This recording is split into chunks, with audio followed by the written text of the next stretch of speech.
Mientras 17 millones de personas son pobres en el país, las patronales del campo se juegan a obtener mayores ganancias. Sin ponerse colorados, reconocieron los 29 millones de toneladas que guardaron en los silobolsas las grandes patronales, que actúan de manera coordinada y consciente de sus propios intereses, para así presionar por una devaluación y quita de retenciones. El gobierno, ahora con el nuevo superministro a la cabeza, actúa cediendo nuevamente al sector agroexportador, porque la caída en las ventas de la soja complica su objetivo de acumular reservas, que es parte del acuerdo con el FMI.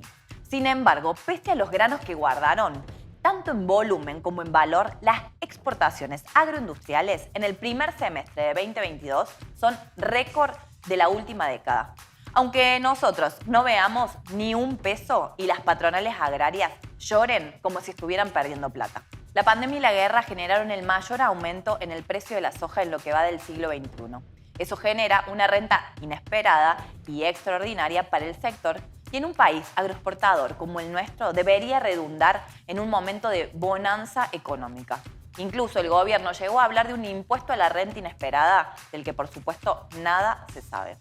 Pero a pesar del aumento en el precio de nuestra principal producción, Argentina, sometida al FMI y atada a la voluntad de la patronal agraria, muy concentrada, vive una crisis profunda. Las reservas del Banco Central no aumentan, la inflación está descontrolada y pierde capacidad adquisitiva el salario, y hay niveles récord de pobreza. En el marco de esta situación, la desesperación por conseguir dólares para pagar en los próximos años la escandalosa y fraudulenta deuda externa que nos dejó el macrismo y que avaló el Frente de Todos con su renegociación, nos expone al aumento de contaminación ambiental con el agronegocio, la sojización, los desmontes, el uso de agrotóxicos, profundizado ahora por la aprobación del trigo transgénico, sumado a los incendios forestales y la absoluta falta de medidas que protejan el ambiente de nuestras poblaciones. Nos da un panorama que reclama indiscutiblemente que hace falta dar vuelta a todo. Por eso, siempre es mejor hablar de ciertas cosas. Y hoy lo vamos a hacer con Juan Manuel Villuya. Él es licenciado en Sociología, doctor en Historia, es investigador del CONICET en el Centro Interdisciplinario de Estudios Agrarios y además es docente universitario. Hoy con Juan vamos a charlar sobre la situación de la producción agraria, los agropatrones y las alternativas políticas, económicas, sociales y productivas que necesitamos.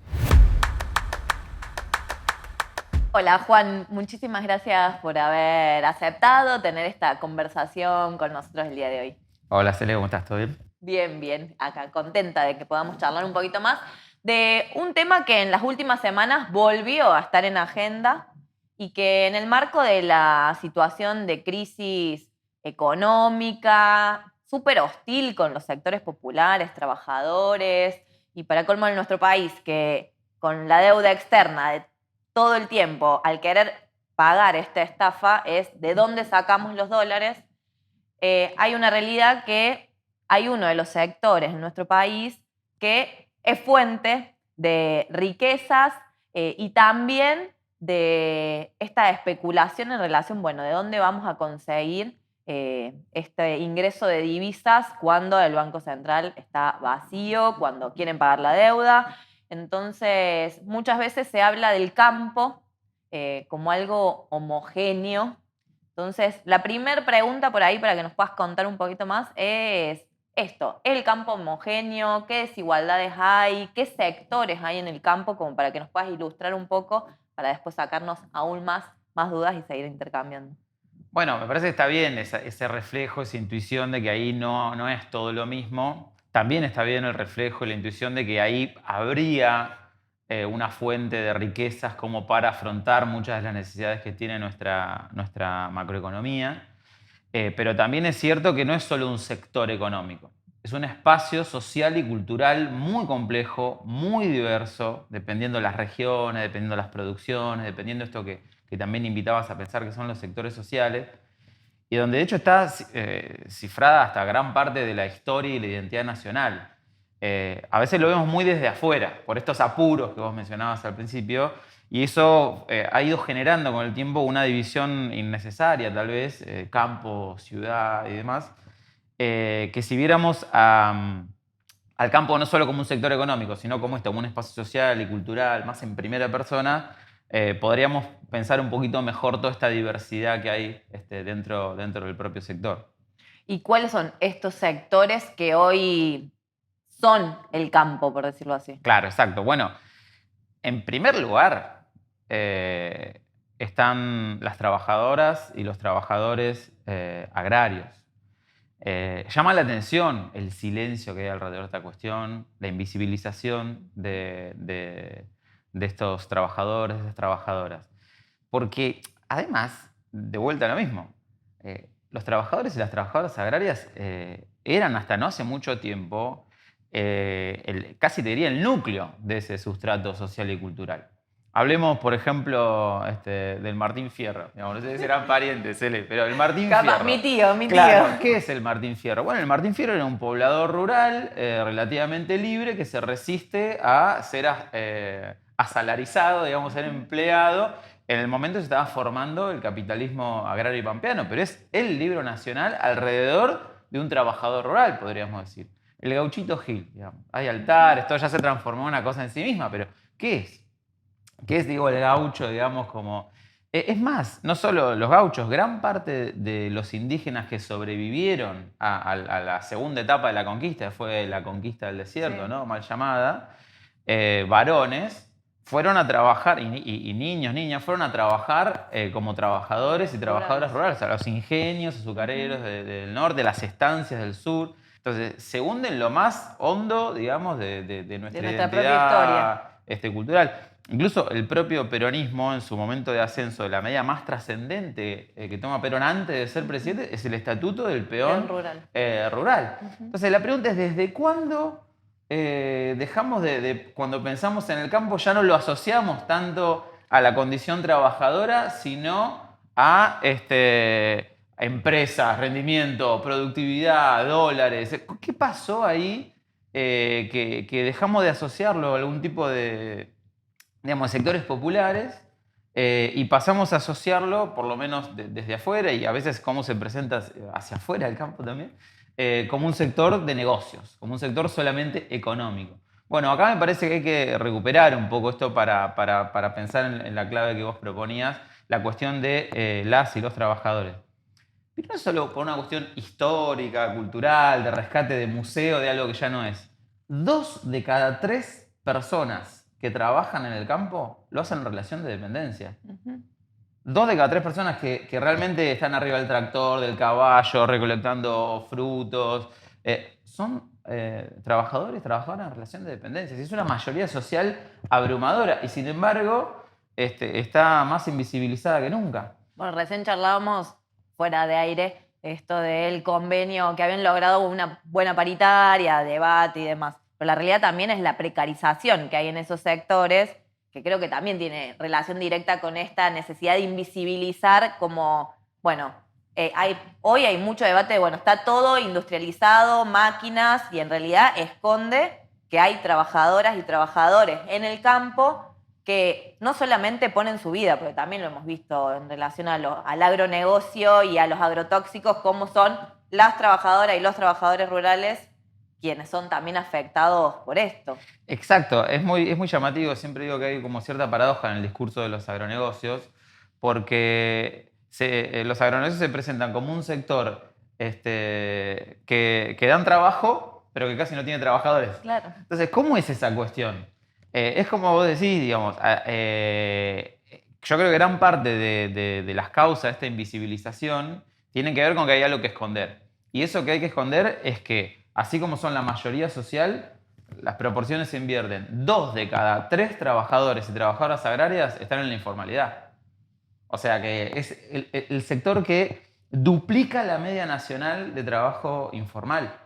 Se calcula que hay alrededor de 1 millón más o menos de trabajadores y trabajadoras agrarias. O sea, estamos hablando de más o menos 750.000 personas que están trabajando en la informalidad, en uno de los sectores, ahora volvemos al inicio, más rentables de la economía nacional, que no paró en pandemia, que tiene récord de precios. O sea, el contraste entonces entre la importancia de estos trabajadores, su densidad social y cultural, lo difícil de sus condiciones de vida y la rentabilidad que efectivamente tiene el sector, bueno, es muy contrastante y bueno, llama a reflexionar, ¿no?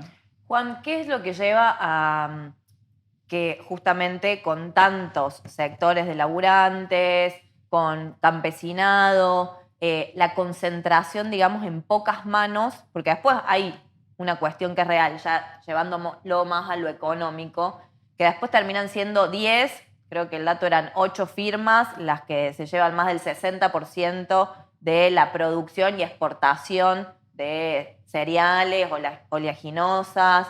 Entonces, esa concentración o este otro sector, porque recién decíamos, bueno, están los trabajadores, pero después hay otro sector más ligado a lo económico que al entramado social, pero que termina estando en el centro de la escena siempre. Claro, bueno, ahí tenemos como las dos grandes puntas, digamos. En la base de esa estructura social, los trabajadores y trabajadoras en relación de dependencia. En la otra punta de la parte rural, digamos, de la producción, tenemos grandes capitales que invierten en producción de soja, producción de maíz, producción de trigo, carnes, frutos, fibras, digamos, grandes capitales en la otra punta. Después podemos charlar más de esas 6, 8 firmas que comentabas que están no exactamente en la producción, sino en la comercialización. Ahora, en el medio, entre esas dos puntas, entre las y los trabajadores y esa cúpula empresarial del sector agropecuario, tenemos toda otra complejidad, todo otro, digamos, matices, digamos, toda una gama de colores. Tenemos un montón de actores muy diversos. Justo después, digamos, de las y los trabajadores puros, digamos, tenemos a quienes alternan esa condición de trabajador en relación de dependencia con algo propio, ¿no? Que son, por momentos son más campesinos o agricultores familiares y depende de la época del año, son también trabajadores en relación de dependencia. Esto es histórico también en Argentina, sigue sucediendo y circulan entre esas dos condiciones sociales. Y agrego otra complejidad más. Gran parte de esa población es la que también recibe asistencia social del Estado y por lo tanto tal vez también está organizada como parte de algún tipo de movimiento social. Entonces, ahí hay una complejidad donde es muy difícil reducirlo a un solo color. Digamos. Ahí hay una circulación de personas por distintas condiciones, pertenencias, identidades que entramos en los grises. Después tenemos que lo mencionabas desde el principio, Cele, que tiene que ver con el campesinado en Argentina, un sector bastante invisibilizado también por las características de nuestro país, pero existe y bueno, y también lucha por su subsistencia muchas veces en la frontera, ¿no? de la expansión del agronegocio, sobre todo en los montes, en el caso de Chaco, Santiago del Estero, Formosa, en parte en la Patagonia, donde nuevas inversiones se van apoderando de nuevos recursos naturales y eran esos recursos, claro, eran recursos naturales comunes que estaban a disposición y es lo que les permitía sobrevivir. Y por eso, por este choque se han formado en los últimos 15, 20 años una gran diversidad de movimientos campesinos también en Argentina. Y por último, para resumir mucho, pero después tenés el mundo, digamos, de los que se llaman los productores agropecuarios, ¿no? ¿Por qué esta diferencia entre campesino y productor, ¿no? Nombre que lo podemos charlar largo y tendido, pero que eso designa más que nada algún tipo de, digamos, alguna firma por cuenta propia que tiene más capital, digamos, como aunque trabaje, tiene tal vez una camioneta, un tractor y demás. Y que aparte dentro hay distintos también niveles de estos productores, claro, en relación a las hectáreas y a la producción. Está el que labura con su familia, o por el contrario, está el que estaría dentro de esta categoría de productor, pero capaz que no pasa por el campo a controlar nada más y tiene 5 personas laburando y la familia, una familia tipo de puesteros. Bueno, depende de la producción y más, pero en esos productores también internamente hay una diversidad muy grande. Los famosos pequeños y medianos productores, que serían como una especie de pyme agropecuaria, como hay pymes industriales, bueno, una pyme ahogada tal vez por impuestos, las retenciones le pegan mucho peor, que se le hace muy difícil pagar las tasas de interés. Bueno, ahí hay una escala de producción que no le permite morder tanta esa rentabilidad del sector. Y en la otra punta están los grandes capitales que se financian a tasas más bajas en el exterior en dólares. Ahora vamos a entrar a Claro, esa que es la parte indignante de todo este claro, tema. ahí tenés productores de otra escala que juegan mucho más con los tiempos, que pueden esperar sin liquidar la producción, sin vender la soja, por ejemplo, en los silobolsos, porque no tienen ninguna deuda que atender en el corto plazo, tienen fondos financieros como para abordarlo. Digamos, fíjate toda esta complejidad, y solamente estamos hablando unos minutos de toda esta complejidad económica, te diría, social, y ni hablar que no nos hemos metido en la cultural que tiene esto como para tratarlo simplemente como el campo. ¿Y quién podría hablar en nombre de semejante complejidad con una sola reivindicación, con un solo interés, ¿no? Así es. Bueno, ahora vamos a uno de los temas que estudiando, charlábamos recién afuera, fue como el de más indignación y que me parece, porque está escrito, está documentado, hay muchísimo sobre eso, pero por ahí para marcar esto de la desigualdad que hay y que es legal en un punto, aunque podemos decir que no es legítimo, pero que es un mecanismo que tienen estas grandes empresas ya ligadas, como decías vos recién, a la rama de la exportación, que es en qué momento sacan esa brecha de dólares que terminan no entrando al Estado en el marco de lo que decíamos recién, porque estamos en un momento de una crisis muy grande y siempre está este negocio que por ahí hay momentos que se ve de forma exponencial, como sucedió en el inicio de la invasión de Rusia a Ucrania.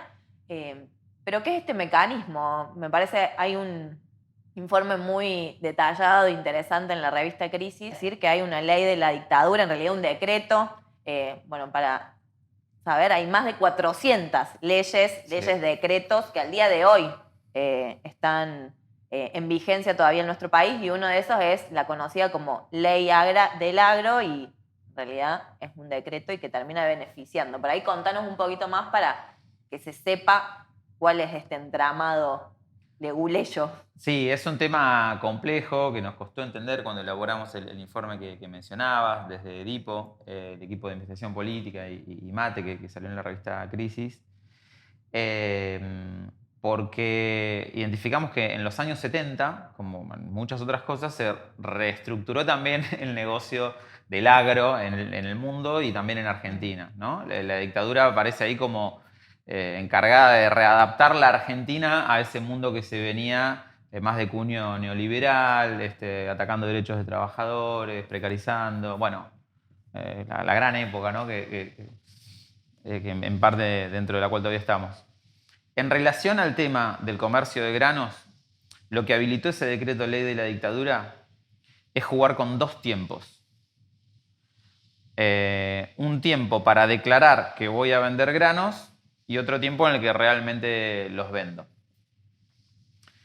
Antes de seguir con esto, una aclaración que es la siguiente. Hasta ahora venimos hablando de lo que es campo adentro, ¿no? Quienes están en la producción agropecuaria y demás. Ahora nos vamos a meter con quienes comercian.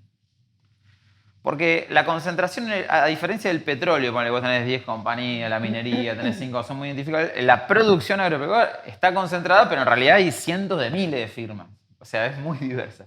En cambio, en la exportación, ahí literalmente tenés 10 firmas que concentran el 90% de lo que se exporta.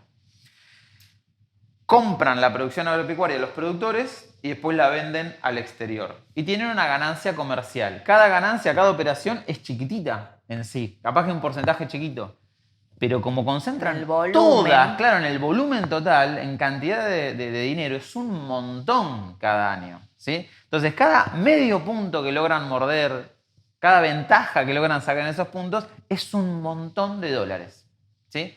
Gracias, ahora sí, volviendo al decreto de la dictadura, les habilitó a poder morder y poder defraudar al propio Estado en relación a estos dos tiempos. ¿Por qué? Y porque es legal, ¿no? Esto que anticipás vos. Bueno, yo soy una de esas compañías y le voy a vender a soy yo mismo, pero por ejemplo, qué sé yo, en Estados Unidos. Tengo 1 tonelada de maíz y te la voy a vender a vos. Y le digo al Estado argentino que le voy a vender a Cele tantas toneladas de maíz. Bueno, yo le voy a tener que pagar al Estado impuestos y liquidar los dólares de esa operación. ¿Por qué valor? ¿Por el valor del día que le estoy diciendo que le voy a vender a Cele esas toneladas? ¿O por lo que va a valer ese día? El día que yo realmente te mande el barco, digamos, con el maíz. Bueno, este decreto lo que permite es que yo declare, digamos, hoy, digamos, estamos hoy en agosto, y declaro que te lo voy a mandar en diciembre. Bueno, ¿a cuánto va a valer? Bueno, a lo que esté en diciembre, no lo que esté en agosto. A lo que esté en diciembre. ¿Y cuánto va a estar en diciembre? ¿Quién lo sabe?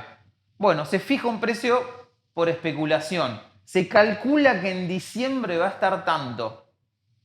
Ok, entonces hoy en agosto está a 100 y calculamos que en diciembre va a estar 80.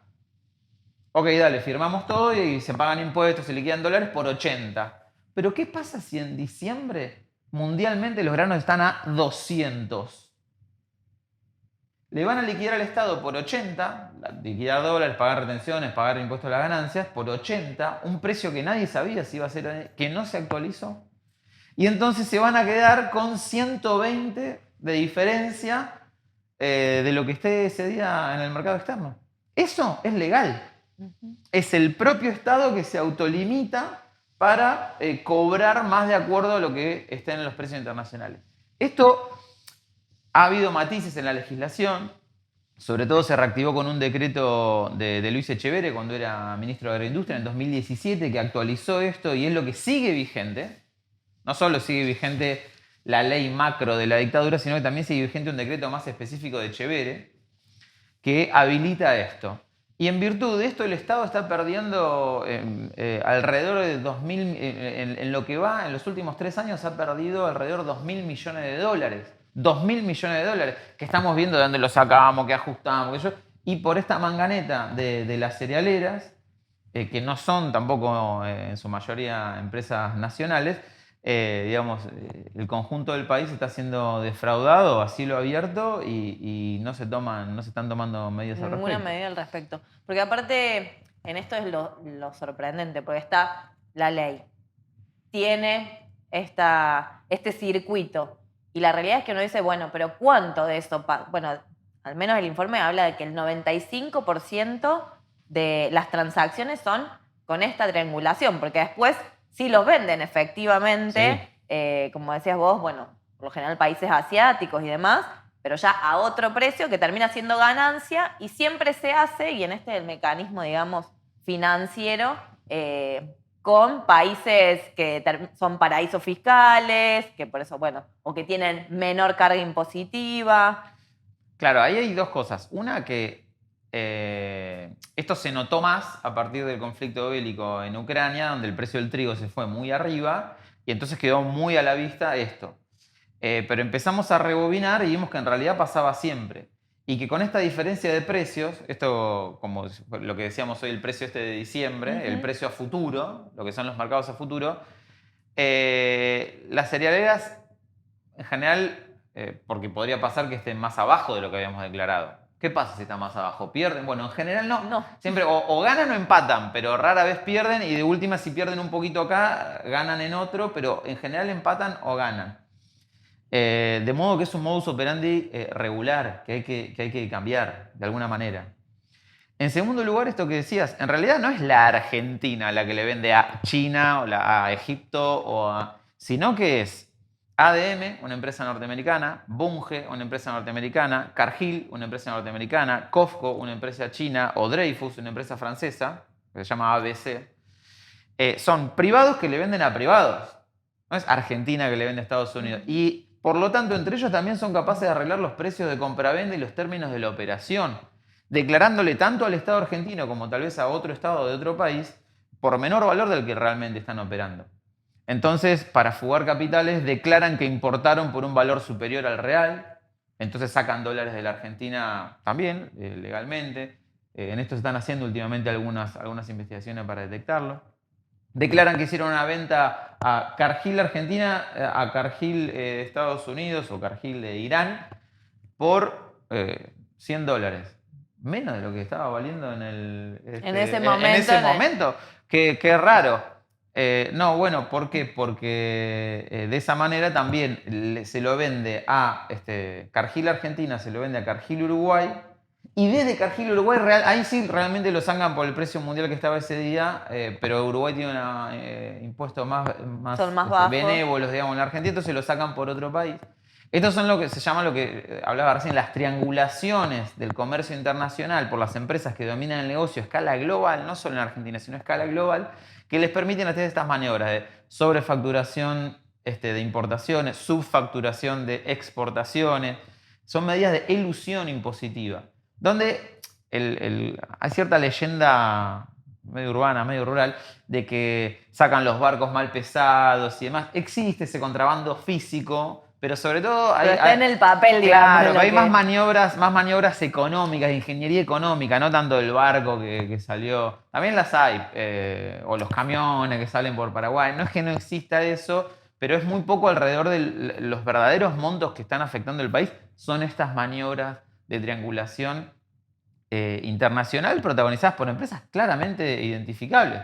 Que ahora estamos viendo de ofrecerle algún tipo de beneficio para que liquide dólares, en vez de, por el contrario, ir a una cuestión más de ponerle condiciones para operar en Argentina, que ganen eventualmente lo que tengan que ganar, pero no más de lo que digamos, una ganancia comercial normal. Entonces estamos hablando de lo mínimo, ¿no?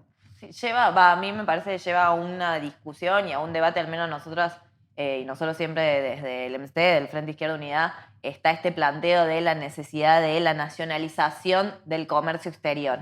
Y creo que estas muestras, que lo terminan manejando 8 corporaciones, en su mayoría internacionales, baja a tierra un poco este planteo de, bueno, ¿qué pasaría si se volvería a tomar o si se tomara las riendas por parte del Estado, con control de las trabajadoras, de los trabajadores, con esa participación real, para primero garantizar tener los alimentos, garantizar que tengan un precio acorde a nuestro país, que no es lo que pasa hoy, porque lo que sucedió fue, suben los precios, ellos tienen más ganancias y después termina impactando negativamente en el bolsillo de las mayorías. Entonces, esta discusión de la necesidad de la nacionalización del comercio exterior, tener ese control, qué se exporta, qué se termina importando, o esto de la fuga de capitales en relación a,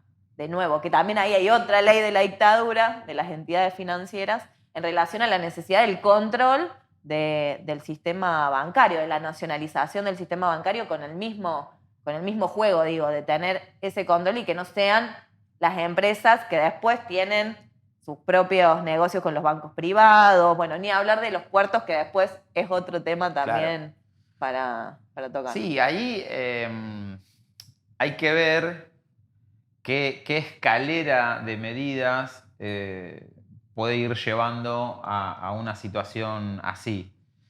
Está claro que ahora está difícil que tomen alguna medida. Claro, aparte que es un comercio que dominado como está, por primera vez, te diría, tan a escala global por esta serie de 4 o 5 monopolios mundiales, hay que manejar la hipótesis de estar expuesto a algún tipo de boicot internacional, porque, por ejemplo, ellos se compran y se venden a sí mismos. Bueno, habría que ir pensando a quién le vas a vender, quién te va a comprar.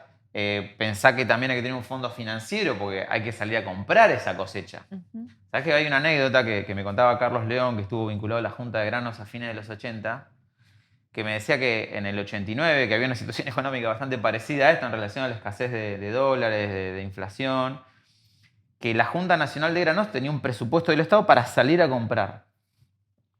Y estaba saliendo a comprar a los productores a un precio mayor al que ofrecían las cerealeras, probando que le estaban comprando por mucho menos y que lo iban a vender por mucho más afuera, ¿no? Sin embargo, por la propia inflación interna, las cerealeras se sentaron a esperar que al Estado se le acabara la plata y no pudiera salir a comprar más la cosecha. Y cuando eso hubo solicitadas en los diarios, son cuestiones públicas, y cuando efectivamente se le acabó la parte que tenía en el presupuesto asignada para comprar la cosecha, bueno, las cerealeras salieron a decir, bueno, ahora lo vamos a comprar a este precio que ponemos nosotros, y si no, no la No venderán. hay nada. Y digo, la Junta Nacional de Granos mismo, o el propio IAPI en los 40, tuvo que invertir mucho para salir a disputar la propia cosecha. Hay operaciones complicadas que hay que tener en cuenta, y un tipo un tipo de negocio, como es hoy en el mundo, aún de una eventual empresa estatal, que tiene una lógica que hoy el Estado no está teniendo. No solo no está teniendo, sino que hay cierta connivencia. Fíjate que estábamos hablando de que fija el precio de fuego a futuro por debajo de lo que está valiendo. De modo que habría que pensar qué escalera puede ir llevando a un escenario donde efectivamente el país, de una manera u otra, tendríamos que ver cuál, recupere el control del comercio exterior. Porque en primer lugar está que recuperando el control del comercio exterior recuperaría esa ganancia comercial que hoy se queda en la cerealera. Es un tema económico ahí. En segundo lugar, es un tema estratégico, político. Recuperar ese control es decir, vamos a relacionarnos con tal país, vamos a vender acá, no allá, vamos a vender a tal país, pero a cambio de que nos dé tal cosa y no otra, no solo dinero, sino tal vez un insumo estratégico. Bueno, el control político, estratégico, geopolítico de nuestra llave que nos inserta en el mundo.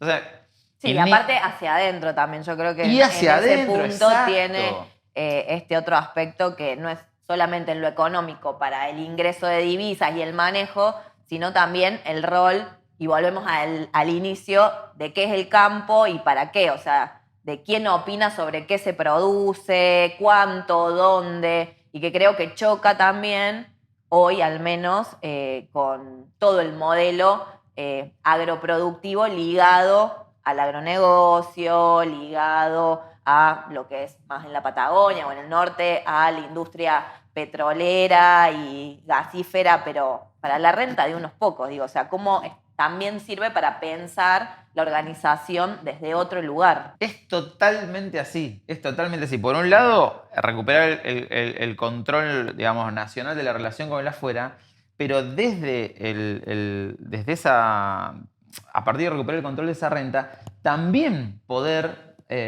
operar hacia adentro. Que era en parte lo que hizo el IAPI en su momento y la Junta Nacional de Grano incluso hasta el final, que es, por ejemplo, bueno, la soja, el trigo, el maíz, son los cultivos que más ganancia dan, o las harinas y aceites, digamos, en realidad, de esos cultivos. Bueno, con esa renta tal vez podemos subsidiar unos primeros años de producciones alternativas para alimentar nuestra propia población, en clave agroecológica, incluso que está el famoso tema de la transición que hay que pasar, que al principio no dan los números. Bueno, podríamos recuperar eso como una herramienta de desarrollo agrario interno. Y ahí volvemos a la cuestión de no ver al sector solo como una fuente para extraer dólares, sino como un complejo donde hay sectores populares que pueden y hasta necesitan ser aliados de un proyecto de otro tipo para el país y para su propio sector. Bueno, en esa, la pieza del comercio exterior efectivamente cumple un rol trascendental. Ahí me parece que está bueno también pensarlo en esto de, bueno, qué se produce, con quién se debate y cómo se logra esta correlación de fuerza. O sea, nosotros ya estamos cansados de escuchar, bueno, no hay correlación de fuerza para avanzar sobre el sector, porque también está este concepto de, bueno, para salir de la crisis hay que ajustarse el cinto, ajuste, pero ese ajuste siempre golpea a un sector. Entonces, pensar medidas que terminen tocando los intereses de los que más tienen, por supuesto, no es que te van a dejar que avances tranquilamente. Entonces, lograr de verdad, hacer el cambio de la correlación de fuerza, la unidad con distintos sectores para poder dar esas peleas, creo que es parte esencial también. Y cómo poder discutirlo, y por eso también volver al inicio de, bueno, en el campo no es todo lo mismo, lo de los trabajadores, los campesinos, y después esto de también la voluntad política para avanzar para otro lado, que me parece que estamos lejos también de pensar eso hoy, en el sentido de que se discutió hace muy poquito por la presión de la devaluación y demás, un dólar especial para el agro, reunión entre la mesa de enlace y el gobierno, sin nada concreto, pero en vistas a seguir dando más concesiones. Entonces, más lejos estamos de poder avanzar a pensar un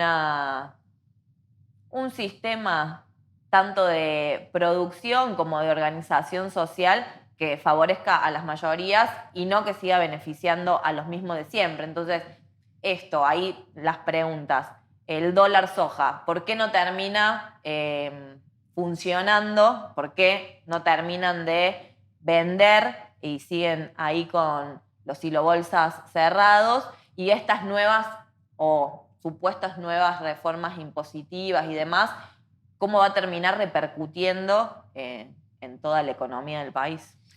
Sí, ahí el problema me parece que es, en primer lugar, lo que hablábamos al principio. Seguir viendo al campo como un solo sector con ganancias y con el cual se toman medidas, digamos, genéricas de amplio espectro como un dólar soja, esto, lo para...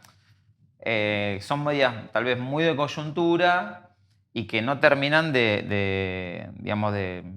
Lo peor del caso es que además no vienen siendo eficaces en sus propios términos, porque un productor al que le dicen, bueno, te voy a dar un 50% más del valor del dólar, ve a su contrincante en la negociación apurado y dice, bueno, me quedo sentado acá a esperar que me ofrezcas un 70, un 80 o un 100% más hasta llegar tal vez al valor del blue. Entonces está pensado de una manera que el Estado se queda sin muchas herramientas en esa misma negociación, en esa misma puja, como para forzar otro tipo de comportamientos en el empresariado del sector. Por otro lado, y volviendo al inicio, alrededor de un 15% de las explotaciones tienen, más o menos comercializan el 80% de la soja, de las explotaciones agropecuarias. O sea, hay una minoría bastante identificada, digamos, de firmas que concentran la producción. ¿Qué necesidad hay de meterse con el otro 85% de productores de pequeña y mediana escala, lo que acabamos de decir? Algunos tal vez bien, que capaz que los ven en los pueblos prósperamente, como han sido los últimos años, pero que no te mueven el amperímetro de la recaudación o de la liquidación de dólares, pero que sí te mueve el amperímetro de la movilización política al interior del sector agropecuario contra medidas de este estilo, que siguen construyendo un sentido común contra intervención o regulación estatal, aún a costa contra sus propios intereses estratégicos. Porque digo, por ejemplo, tuvo mucho que ver la disolución de la Junta Nacional de Granos con la desaparición de 500.000 productores en los 90, por ejemplo. O esto que te decía, que la Junta de Grano pagaba más que las cerealeras, y sin embargo... Hoy estamos hablando de que, bueno, el Estado podría regular, intervenir, fue lo de Vicentín, etc. Y hay voces dentro mismo del sector que dicen, no, que el Estado no se meta. ¿Por qué? Y bueno, pues se construyó un sentido común anti-intervención estatal a partir de este tipo de medidas erráticas, incoherentes, que ven al ponen sector a todos por igual. En el mismo plano, de manera instrumental. En cambio, si lo pensamos más estratégicamente, más de fondo, vamos a desarmar ese bloque llamado campo, que es una formación innecesaria. Es posible recaudar mejor en dólares y en pesos. Es posible estimular otro tipo de producción agropecuaria intrasector, mejorar las condiciones de las y los trabajadores agrarios. Pero bueno, lamentablemente sí, un poco como comentabas al principio, para volver, se gira mucho alrededor de la coyuntura con medidas de apuro y con una mirada medio tecnocrática del sector económico, como si todos produjeran soja, como si todos tuvieran la misma escala. Claro que también es una mirada conveniente a los sectores concentrados, ¿no? Por lo tanto, ahí puede haber vasos comunicantes también, ¿no? Y es que son los que terminan ganando, en definitiva. Con esa visión, incluso, porque logran abroquelar detrás suyo a esa mayoría social de pequeños y menos productores, hasta trabajadores, trabajadoras agrarias, que se embanderan en contra de intervenciones estatales que tal vez en realidad los beneficiarían en el mediano o largo plazo. Entonces ahí ya estamos en el plano de los malentendidos, digamos, de los desencuentros entre sectores sociales y políticos que podrían aliarse. El tema es cómo rearmar eso de otra manera, porque en estos términos de campo versus gobierno, Vamos a hacerlo al revés. Durante los primeros meses del gobierno de Macri, supuestamente en nombre del campo se devaluó, se quitó retenciones para beneficiar al campo. ¿Qué pasó? Productores de cerdos, productores de leche y demás que utilizaban el maíz como insumo se recontrafundieron porque les aumentaron un montón los costos. El combustible, las tasas de interés, todo lo que el macrismo elevó como costo de producción, hizo pelota a miles de productores agropecuarios, pequeños y medianos, no obviamente los grandes. Pero claro, ya habíamos quedado en un desencuentro. Los salarios de los trabajadores se hundieron por debajo de la canasta familiar entre 2015 y 2019. Todo en nombre del campo, con Echeverre de la Sociedad Rural como primer ministro y después secretario de Agroindustria. Y en realidad no estaban beneficiando al campo, estaban beneficiando a sectores concentrados y particularmente el complejo de exportación de grano. Productores, empezamos a importar cerdos. Esto es porque, y bueno, y sin embargo sigue estando identificado, digamos, muchas veces el macrismo con el campo y el peronismo o vertientes de izquierda y demás, como si tuviera una línea per se anticampo porque proponen otro tipo de regulaciones y demás. Me parece que son desencuentros que tenemos que elaborar para desarmar. Completamente, porque en realidad es cómo se logra desarmar el poderío del último periodo de estas grandes corporaciones que son las que terminan teniendo los beneficios tanto impositivos, por lo que decíamos recién, porque no es el pequeño productor el que saca la tajada, son estas grandes empresas con estas leyes de la dictadura y que nadie se animó a cambiar. Bueno, en realidad Hubo algo cuando en 2002, en el marco, ¿no?, de la rebelión popular, en el marco de la reestructuración de la economía esos primeros meses del gobierno de Duhalde, luego de la devaluación salvaje que hubo en el verano de 2002, eso confluía la devaluación local con el aumento de los precios internacionales de la soja y otros commodities. Entonces ahí, después de años que no hubiera retenciones a las exportaciones, en el 1 a 1, en los 90, pasó a volver a haber retenciones, un impuesto importante para financiar en ese momento los planes de emergencia que reclamaban, ¿no?, los movimientos sociales. Para financiar eso. Entonces, ahí volvió la discusión de cómo calcular las retenciones. Volvió el tema del artículo 6 de la ley de grano de la dictadura. ¿Cómo la calculamos? ¿Por el día, lo que vale el día que declara o lo que creemos que va a valer el día que va a mandar el barco, ¿no? Y bueno, y en ese momento hubo una modificación de ese artículo 6 para que haya un solo precio certero el día que se hace... que sale el barco. Claro, no, el día que sabemos lo que está valiendo, que es hoy. Que es el día que se hace la declaración, porque no sabemos cuánto va a valer el día que va a salir el barco finalmente. Así que tiene que ser hoy. Bueno, ok, un solo precio, no dos, no, un solo precio. Lo loco fue un decreto de fines de abril, si no recuerdo mal, de 2002, en plena crisis, firmado por todo el Gabinete Nacional que modificaba ese artículo. Y bueno, ponerle que haya salido un jueves y el lunes siguiente... el mismo gabinete firmaba, no, al final no lo cambiamos nada.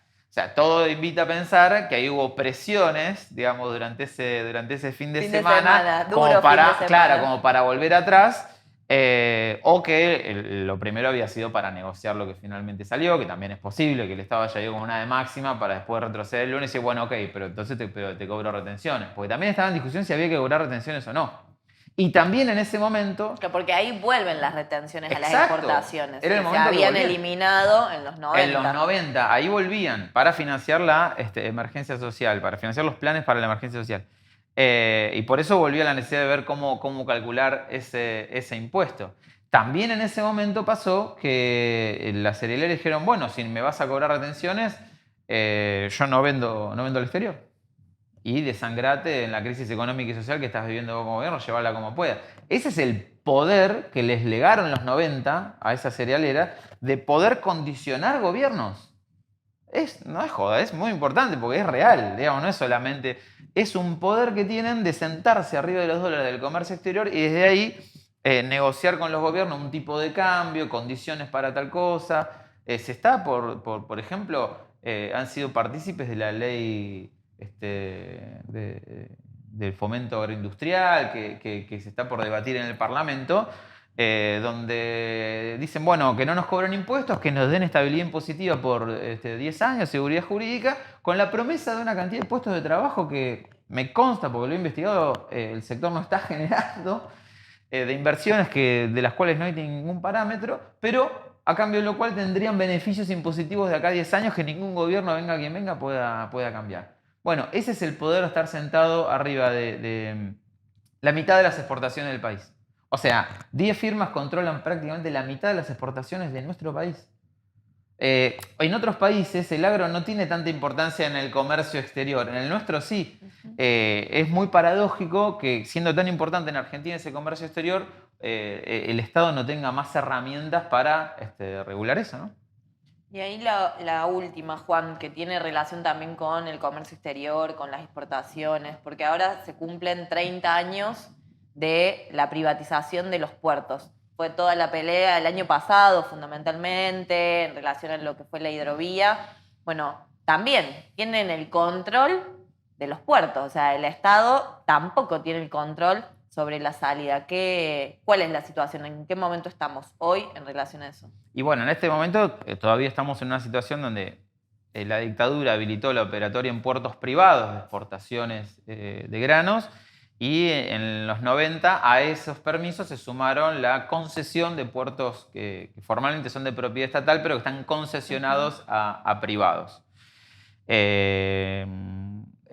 A pesar de que se están venciendo esas concesiones, hoy el Estado no tiene una salida propia salvo algún puerto que tenga YPF Agro, que no deja de ser una empresa privada con control estatal. Digo, pero es una sociedad con acciones. Claro, por lo tanto se maneja como un actor más dentro de eso, podría ser aprovechado para otra cosa, eventualmente, pero esa es la situación en la que estamos. Esto es muy importante porque, viste que hoy hablábamos del precio, qué precio, si el precio cuando declaro, el precio cuando sale el barco.